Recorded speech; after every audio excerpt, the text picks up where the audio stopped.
Alright, latest weather అప్డేట్స్ని ఒకసారి track చేద్దాం.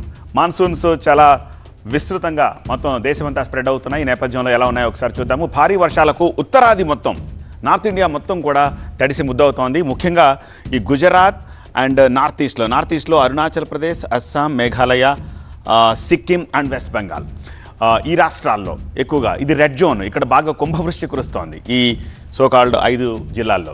ఇక coming to the orange zone అంటే ఒక మోస్తరు వర్షాలు పడుతూ ఉంటాయి. అవే జిల్లాలో కూడా చూడొచ్చు మనం.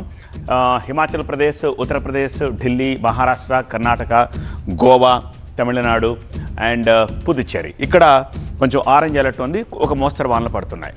కమింగ్ టు ది ఆంధ్రప్రదేశ్, ఏపీలో అక్కడక్కడ తేలికపాటి వర్షాలు పడుతున్నాయి. ఐఎండీ అబ్జర్వేషన్లో ఒక 10 జిల్లాలు ఉన్నాయి.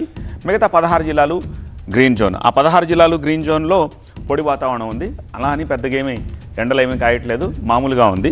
మిగిలిన ఎల్లో జోన్ ఉన్న జిల్లాలను మీరు అక్కడ చూడొచ్చు.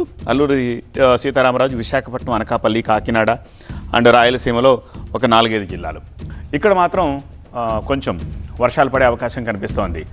అండ్ తెలంగాణ విషయానికి వద్దాం. తెలంగాణలో మబ్బులు తప్ప వాన కనిపించట్లేదు. ఈ గ్రీన్ ఉన్నదంతా కూడా పొడి వాతావరణం ఉంది. ఎల్లో జోన్ కొన్ని జిల్లాలు ఉన్నాయి ఉండడానికి, కానీ అక్కడ పెద్దగా వర్షాలు ఏం పడట్లేదు. ఆ ఎల్లో జోన్లో ఆదిలాబాద్, నిర్మల్, కొమరం భీం, మంచిర్యాల, నిజామాబాద్, భూపాలపల్లి, ములుగు, వరంగల్, మహబూబాబాద్, కొత్తగూడెం, ఇంకా ఖమ్మం, సూర్యాపేట అండ్ నల్గొండ, ఈ జిల్లాల్లో అక్కడక్కడ వర్షాలు పడుతున్నాయి. తేలికపాటి నుంచి ఒక మోస్తరు వర్షాలు పడుతున్నాయి. ఈ గ్రీన్ జోన్ మాత్రం అబ్సల్యూట్గా ఎటువంటి వర్షాలు లేవు. ఇవి లేటెస్ట్ వెదర్ అప్డేట్స్.